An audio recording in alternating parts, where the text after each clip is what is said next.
올 초 시작되면서 저희 교회 비전이 뭐다, 올해 비전이 뭐다 이야기를 계속 하고 있는데, 은혜를 흘려 보냄으로써 부흥하는 교회가 되자라는 비전 이야기를 계속 하고 있습니다. 그래서 이 비전을 이루기 위해서 우리 교회가 먼저 은혜로 차고 넘치는 충만한 교회가 되어야 된다라는 말씀을 드렸고, 은혜로 충만한 교회가 되기 위해서 우리가 기억해야 되는 것들이 있다. 첫 번째는 이미 허락하셨다 하는 거죠. 막 뭘 얻어내려고 막 아둥바둥 채우려고 하는 것이 아니라 이미 허락하신 그것을 우리가 누리면 된다. 바다 같은 은혜가 허락되어져 있다. 그 은혜를 우리가 누리면 된다라는 말씀 나눴고요. 그 은혜를 누릴 수 있는 방법은 뭐냐? 흘려보내는 거다라는 거죠. 계속 더 받는 데 있는 것이 아니고, 그래야 차고 넘치는 게 아니라 받은 은혜를 흘려보낼 때 차고 넘칠 수 있다. 바다 같은 은혜를 경험할 수 있다라는 말씀을 쭉 드리고 있습니다. 그리고 지난주에는 그럼 흘려보낸다는 게 뭔데? 흘려보낸다는 것은 주는 거다. 나눠주는 거다라는 말씀을 함께 나눴습니다. 그래서 바다 같은 은혜를 누릴 수 있는 방법이 뭔가? 은혜로 차고 넘치게 할 수 있는 방법이 뭔가? 주는 거다 하는 거죠. 그래서 지난주에 우리가 사도행전 20장 35절 말씀, 주는 것이 받는 것보다 복이 있다, 이 말씀을 가지고 이 준다라고 하는 것이 바다 같은 은혜를 누리는 길이라는 것을 함께 나눴습니다. 이 예수님의 말씀은 단지 이론이 아니고 사도 바울이 직접 실천해 봐서, 야, 진짜 내가 경험해 보니까, 실천해 보니까 주는 것이 받는 것보다 훨씬 복되더라. 그래서 경험한 거를 그가 마지막 유언과도 같이 가르칠 때에 이 말씀을 가르쳐 주었다 하는 내용 우리가 함께 살펴봤습니다. 오늘은 이 말씀과 연결해서 예수님께서 하신 말씀 하나 더 같이 나누도록 하겠습니다. 지난주에 언급했던 말씀인데 누가복음 6장 38절, 오늘 본문 말씀입니다. 제가 다시 한번 이 말씀을 읽겠습니다. 주라, 그리하면 너희에게 줄 것이니 곧 후이 되어 누르고 흔들어 넘치도록 하여 너희에게 안겨주리라. 너희가 헤아리는 그 헤아림으로 너희도 헤아림을 도로 받을 것이니라. 예수님께서 직접 하신 말씀입니다. 이게 지난주 말씀과 좀 다른 것은, 지난주도 예수님의 말씀인데 그 예수님의 말씀이 신약 성경에 복음서에 기록되어 있지는 않습니다. 구전되어 오는 것을 바울이 듣고 이게 예수님의 말씀이다라고 했습니다. 그것도 물론 예수님의 말씀인데, 오늘 이 본문은 아예 예수님이 직접 말씀하셨다라고 하면서 복음서에 기록이 되어 있습니다. 그것도 분명히 예수님의 말씀이지만 이거야말로 진짜 예수님의 말씀인 거죠. 예수님의 말씀이다 라면 어떻게 해야 됩니까? 예수님을 따르는 제자라면, 예수님을 믿는 그리스도인이라면 당연히 따라야 되는 그런 말씀이죠. 그러니까 이 말씀은 예수님의 말씀이고 제 이야기가 아니고요, 예수님의 말씀이고 예수님의 말씀이기 때문에 우리 믿는 자들이 주의 깊게 봐야 되고 이 말씀을 잘 따라야 된다 하는 거죠. 그런데 이 예수님의 말씀인데, 이 예수님께서 말씀하시면서 뭐라고 이야기하냐면, 제자들에게 가르쳐준 가르침인데 주라 그랬습니다. 아주 간단한 말이죠. 주라. 그런데 이 주라는 말은 단순한 권면이 아니라 이거 해도 되고 안 해도 되고, 야, 니네 나를 따르는 제자들인데 줘도 되고 안 줘도 되고 주는 게 더 좋아, 뭐 이런 말씀이 아니라 분명하게 뭐라고 그러냐면 주라라고 명령형을 사용하고 있습니다. 선택이 아니라는 거예요. 명령입니다. 우리가 지난주까지 말씀을 나누면서 주는 것이 참 복되구나, 그래서 주는 것이 우리의 인생에 더 좋구나, 그래서 줘야겠구나, 나누면서 살아야 되겠구나, 뭐 이렇게 생각했을 텐데, 사실 성경이 우리에게 이야기하는 것은 그게 더 좋기 때문에 이걸 해야 돼, 해도 되고 안 해도 되는데 이걸 해야 돼, 이렇게 말씀하지 않고요, 예수님은 주라라고 명령하고 있다라는 사실을 우리가 분명히 볼 필요가 있습니다. 선택이 아니라 예수님을 따르는 제자라면, 예수님을 믿는 그리스도인이라면, 하나님의 백성이라면 주는 것은 당연한 거다. 이걸 하지 않으면 명령을 지키지 않는 것이 되기 때문에 이건 반드시 따라야 하는 말씀이다라는 거죠. 이 말씀의 의미까지도 같이 꼭 기억해 두시기를 바랍니다. 주라, 예수님이 명령하신 거구나. 이거는 내가 예수님을 믿는 한은, 예수님을 따르는 한은 꼭 지켜야만 하는 명령이구나. 꼭 그렇게 기억해 두시기를, 또 그 말씀을 명령으로 받고 선택이 아니라 꼭 이행할 수 있기를 간절히 바랍니다. 그런데 우리가 한 가지 기억해야 될 것은, 예수님께서 명령을 하셨는데 이 명령이 그냥 뭐 좋고 안 좋고 떠나서 그냥 무조건 해야 돼 이렇게 말씀하시는 것인가 하는 것이죠. 다시 말씀드려서 이게 우리가 느끼기에 그냥 예수님이 명령하는 거예요. 시키는 대로 해. 그냥 다른 말 하지 말고 무조건 시키는 대로 해. 그러니까 예수님의 입장에서는 마음대로 조정하면서 내 원하는 대로 너는 뭐든지 해야 돼, 뭐 이렇게 말씀하시는 것인가. 그리고 그렇게 명령하는 것을 우리는 무조건적으로 지켜야 하는 것인가, 뭐 이렇게 받아들일 수 있거든요. 그리고 요즘에는 하도 뭐 비판적으로 말씀들을 보기 때문에 그렇게 느껴질 수도 있습니다.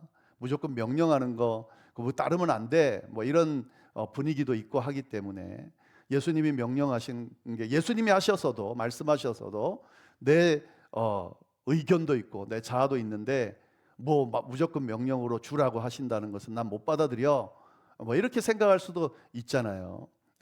그런데 물론 그래도 그 말씀을 들어야 되지만, 예수님이 정말 그렇게 하실까? 무조건 내 말은 따라야 되고 이게 좋든 안 좋든 넌 무조건 따라야 돼, 이래서 이런 명령을 하시는 걸까? 절대 그렇지 않습니다. 성경에 나오는 하나님의 명령들을 잘 보면요, 하나님의 그 명령들은 너무 단호하고 때로는 무자비하게 느껴질 수 있지만, 그 하나님께서 주시는 명령들을 하나하나 들여다보면 철저하게 이 명령들은 누구를 위한 거냐면 하나님의 백성들을 위한 겁니다. 이 명령을 받는 사람들을 위한 겁니다. 예를 들면 예수님께서 주라고 명령하시는 이 명령은 누구를 위한 거냐면 제자들을 위한 겁니다. 제자들이 바르게 살기를, 또 제자들이 행복하게 살기를, 제자들이 풍성한 은혜를 누리면서 살기를 너무도 원하시기 때문에 그 삶을 살게 하기 위해서 명령하고 계신다라는 사실을 우리가 절대 잊어버리면 안 됩니다. 주라, 나눠주면서 살아라. 그때 예수님이 이렇게 단호하게 선택하지 말고 무조건 해라라고 하실 때는 이것이 너의 인생에서, 너의 삶 가운데 가장 복된 삶이기 때문에 주면서 살아라 라고 명령하고 계신다 하는 거죠. 이 이해를 우리가 절대로 오해해서 잘못 해석하면 안 됩니다. 그래서 38절을 보시면 참 특이한 게요, 주라 그러면 끝나는 거예요. 명령이면 주라, 뭐 그 뒤에 뭐 말 붙일 이유가 없잖아요. 주라 그러면 끝나는데, 예수님은 너무도 친절하게 이 주라는 명령 뒤에다가 길게 설명을 붙여놨습니다. 그리하면 해놓고는 그 뒤에다가 주저리 말씀을 넣어놨습니다. 근데 이 말씀을 잘 보면은 어떤 내용이냐면 약속의 말씀입니다. 약속의 말씀. 주라 명령해 놓고 이 명령을 지키면 어떻게 하신다고요? 약속해 주신다는 거죠. 너에게 안겨줄 것이다. 이렇게 지금 약속해 주고 계신다 하는 거죠. 약속은 뭡니까? 꼭 지켜주겠다라고 하는 그런 보증을 말하는 거죠. 그래서 이거를 같이 해석하면은 예수님께서는 분명하게 이야기합니다. 주라 명령하시면서 그리하면 내가 이걸 약속해 줄게 라고 말씀하고 계신다는 거죠. 주는 삶이야말로 너의 인생에서 가장 복된 삶이다. 그걸 기억하면서 이 명령은 꼭 지켰으면 좋겠다. 이걸 함으로써 너가 가장 은혜롭고 행복하게 살 수 있기 때문에 내가 이걸 명령한다. 이렇게 말씀하고 계시다는 것을 우리가 기억하면서 이 말씀을 보시면 좋겠습니다. 그래서 예수님께서 주라 그러면서 약속을 하시면서 이 약속의 내용도 참 은혜로워요. 너희에게 안겨주겠다 뭐 이렇게 했는데, 그냥 안겨주겠다, 넘치도록 안겨주겠다 이렇게 말씀하시는 정도가 아니라 이 표현을 썼습니다. 뭐라고 썼습니까? 후히 되어 누르고 흔들어서 넘치도록 하여 주겠다. 너희가 주면 내가 너를 채워줄게, 이런 표현인데, 그 채워준다는 걸 예수님이 얼마나 많이 채워주실지가 표현이 안 돼서 지금 이 표현을 사용하고 있는 거죠. 후히 되어 누르고 흔들어 넘치도록 안겨주겠다. 근데 이 말씀을 좀 잘 보시면은요, 이거 뭐 어르신들은 다 아시겠지만 그 옛날에는 이 곡식들 잴 때 그 되로 쟀죠. 이렇게 정사각형으로 된 거, 그걸 퍼서 딱 채우면 이제 한 되가 되잖아요. 그래서 한 되 얼마 뭐 이렇게 합니다. 저도 어릴 때에 그 이 되로 이렇게 그 쌀 사고 했던 기억이 있는데, 네, 그때에 이 문제가 뭐냐면은 그거를 이렇게 해서 쌀을 곡식을 이렇게 하면 그게 한 되가 됩니다만은 그 사이사이에 빈틈이 있죠. 그래서 어떻게 합니까? 꾹꾹 눌러요. 먼저 누릅니다. 그래서 누르면 좀 더 들어가겠죠. 그런데 눌러도 그 빈 공간들은 채울 수가 없습니다. 그래서 어떻게 합니까? 탁탁탁 칩니다. 여기는 이제 흔드는데 저는 이제 탁탁탁 치는 걸 봤습니다. 그럼 탁탁탁 쳐요. 그러면 쭉 내려갑니다. 그러면 또 채우게 되죠. 그리고 그렇게 채우면 한 되인데, 여기다가 이제 사는 사람 입장에서는 더 받기 위해서 어떻게 합니까? 그거를 더 하죠. 그러면 어떻게 됩니까? 이게 약간 이렇게 올라가요. 그러면 흘러 넘치면서 이렇게 됩니다. 파는 사람 입장에서는 안 주려고 요거를 이렇게 만들죠. 그래서 이 싸움이 막 벌어지는데, 지금 이것이 바로 그런 겁니다. 주는데 그냥 주는 게 아니라 누르고 흔들고 그리고 넘치도록 채워주겠다라고 이야기하는 거죠.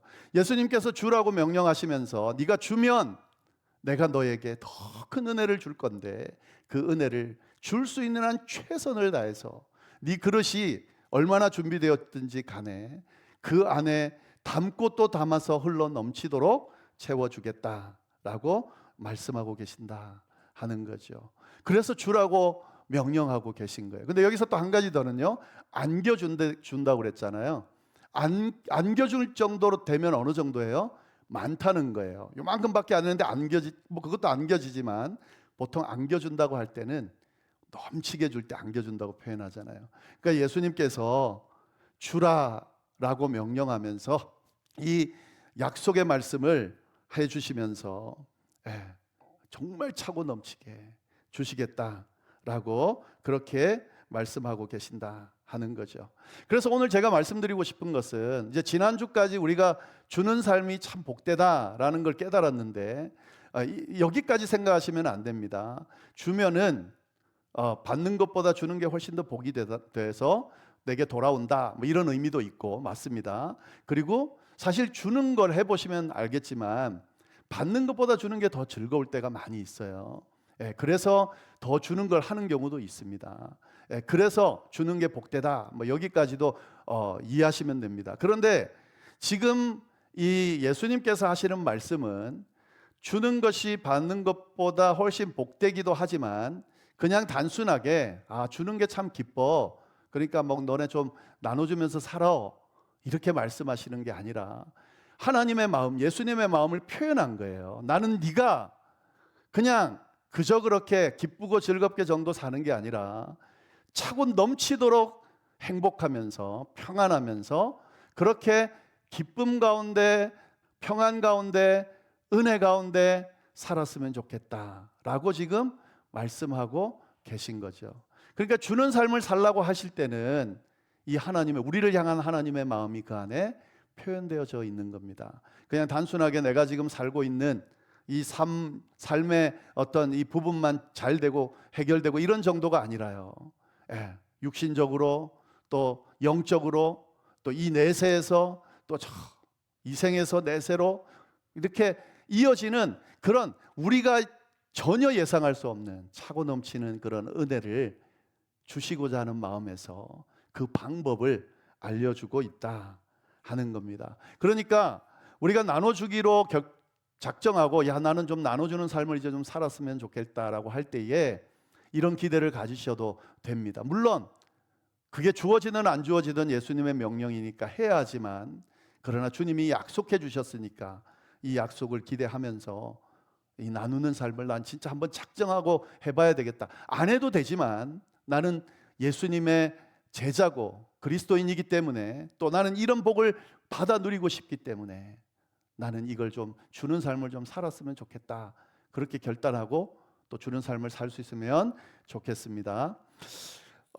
열왕기상 17장에 나오는 그 내용을 좀 보시면은요, 이게 다음 주에 이제 또 나눌 말씀인데, 사르밧 과부라는 사람이 있습니다. 그 아들 하나 있는 과부인데 극심한 가뭄으로 그 주변이 다 가뭄이 들었을 때에 갖고 있는 게 이제 없고 다 먹어서 마지막 가루하고 기름이 있었는데, 이제 이 모자가 이거 먹고 이제 우리 죽어야겠다라고 그렇게 생각하고 있을 때 엘리야가 나타나 가지고 그들에게 그 떡을 좀 만들어 달라고 요청을 합니다.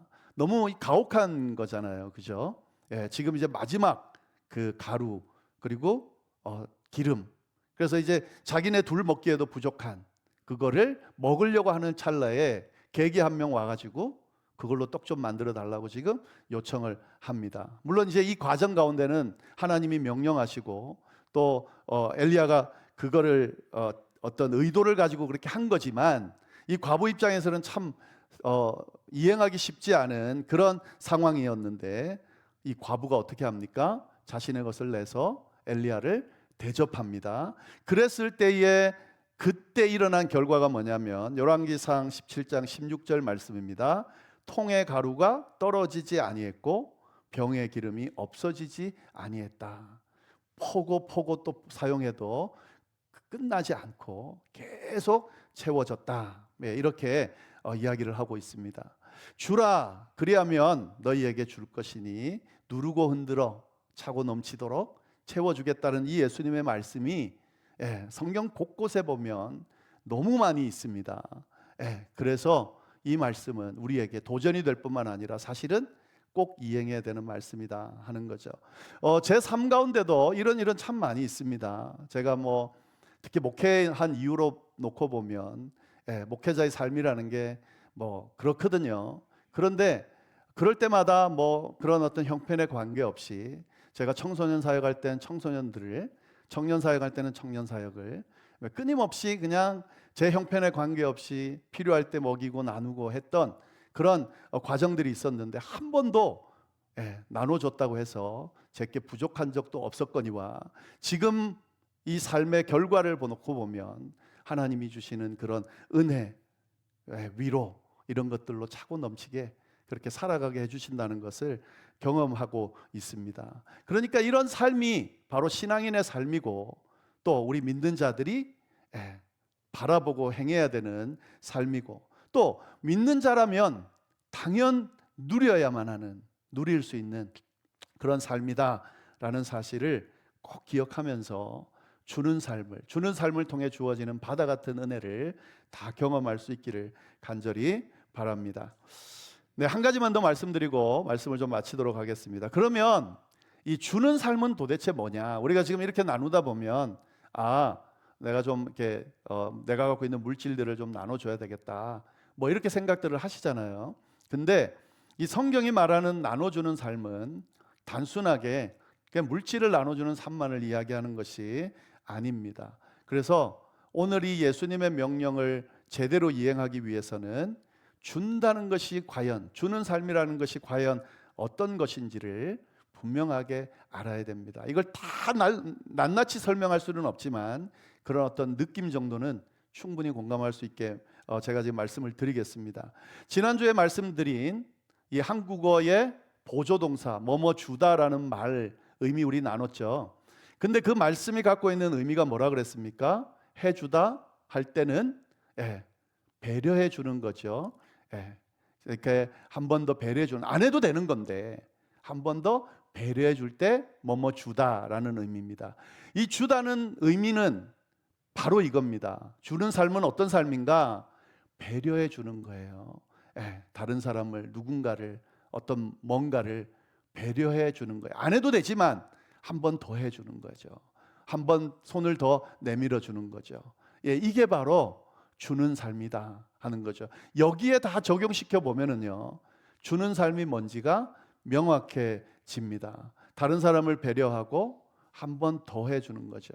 안 해도 되는데도 불구하고 해주는 거예요. 왜? 상대방을 위해서 해주는 거, 약한 자를 위해서 해주는 거죠.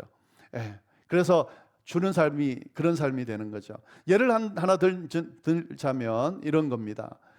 주는 삶이 뭔가, 예, 시간을 주는 것, 이것도 주는 거죠. 예를 들면 이런 거죠. 누군가의 이야기를 하고 있는데, 예, 우리 사실은 남의 이야기 듣는 거 좀 피곤하잖아요. 어떨 때는 내가 피곤할 때는 남이 하는 이야기를 듣고 있는 것 자체가 굉장히 에너지가 소진이 됩니다. 그런데 그 이야기를 하는 사람들 중에 의외로 이 이야기를 누군가에게 하고 싶어서, 예, 그렇게 해서 하는 경우가 있습니다. 그냥 워낙 말씀이 많으셔서, 말이 많아서 그냥 하는 분도 있지만, 예, 이 이야기는, 어떤 이야기들은 그 이야기가 누군가에게 하지 않으면 견딜 수 없어서 하고, 이걸 꼭 해야만 해서 하는 이야기들이 있습니다. 그럴 때 나는 귀찮지만, 사실 내가 들을 이유는 없지만 그 사람을 생각하고 시간을 조금 몇 분 정도 더 내주는 거,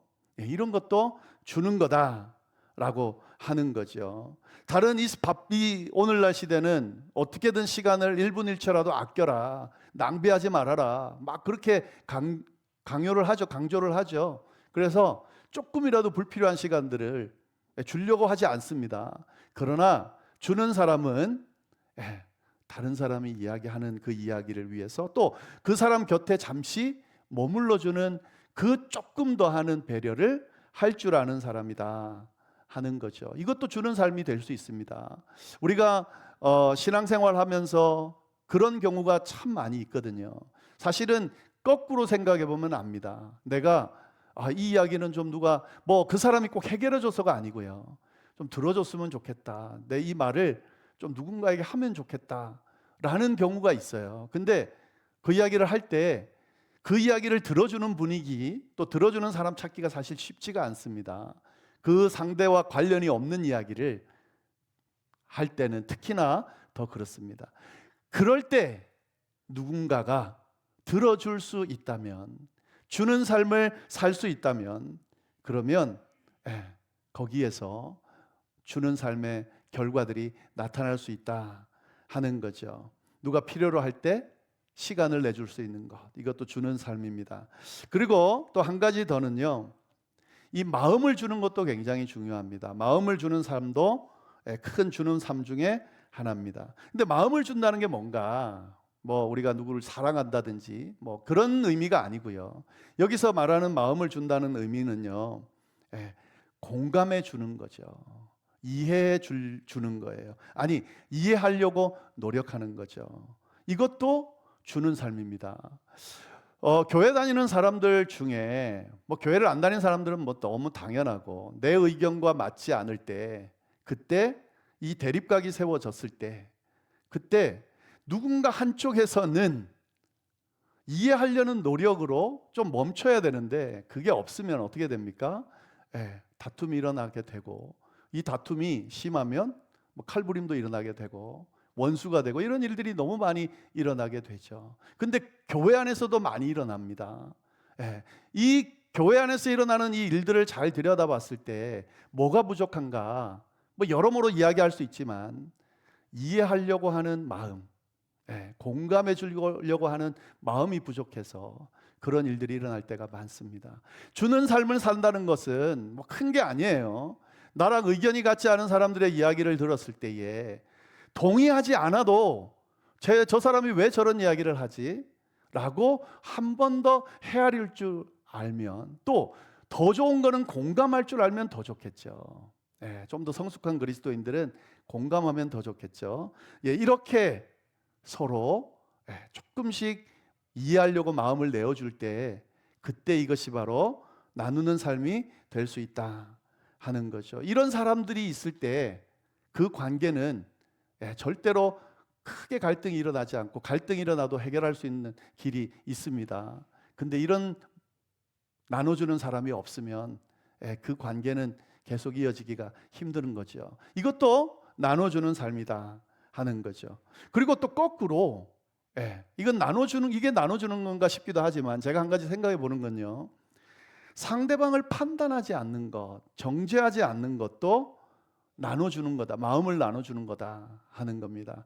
우리가 마음을 가질 때에 딱 보면서 내 마음에 들지 않거나 이런 사람들 보면 쉽게 판단하고 쉽게 정죄하는 경우가 많이 있죠. 근데 그거는 나눠주는 게 아니라는 거죠. 그럴 때 상대방을 한번 생각해 보는 거예요. 그리고 상대방의 잘못에 대해서 이해가 안 되는 경우도 있습니다. 그럴 때는 어떻게 해야 되나? 그럴 때는 어떤 나눔을 해야 될까요? 표현하지 않는 거죠. 이상하게 다른 사람을 판단하고 뭔가 틀렸다 그러면 꼭 지적해서 말해야 된다, 해야 속이 풀리는 사람들이 있습니다. 그러지 않아도 되는 거잖아요. 그렇잖아요. 이 목회자와 성도들 관계에도 마찬가지입니다.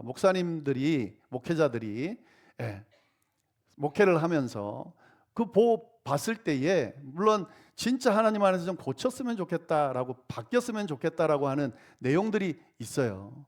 그런데 그런 내용들을 절대로 밖으로 성도들에게 표현하면 안 되는 것이, 표현했을 때 그때 관계가 틀어지는 경우가 있거든요. 물론 진짜 이거는 잘못된 거고 하나님 앞에서 이걸 용납하면 교회가 어려워지고, 그리고 이 사람이 잘못된다고 했을 때는 반드시 분명히 이야기해 줘야 되지만, 그것조차도 정죄하고 판단하고 막 내가 뭐라도 된 것처럼 그렇게 하는 것이 아니고요, 한번 마음을 헤아려 주는 거죠.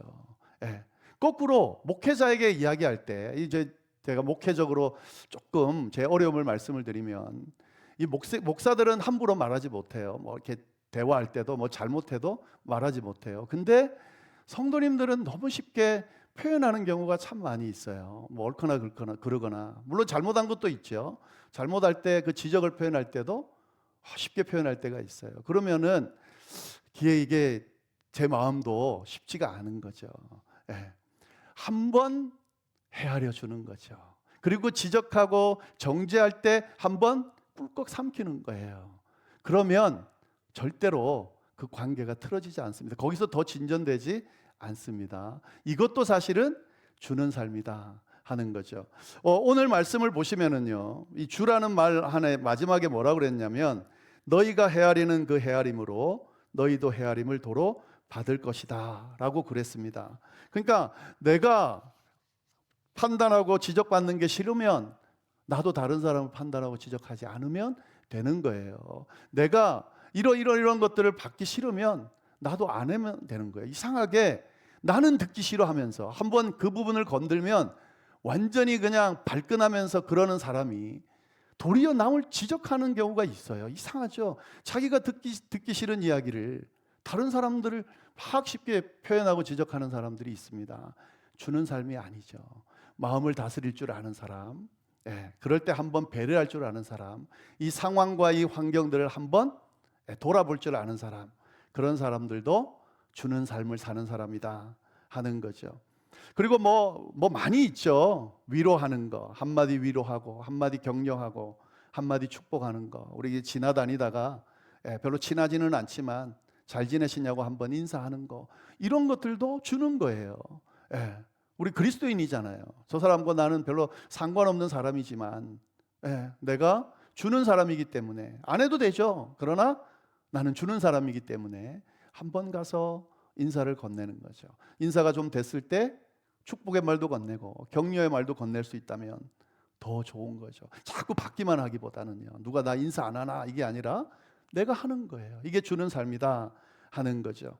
그리고 이건 진짜 어려운 건데, 사실은 용서하는 것도 주는 겁니다.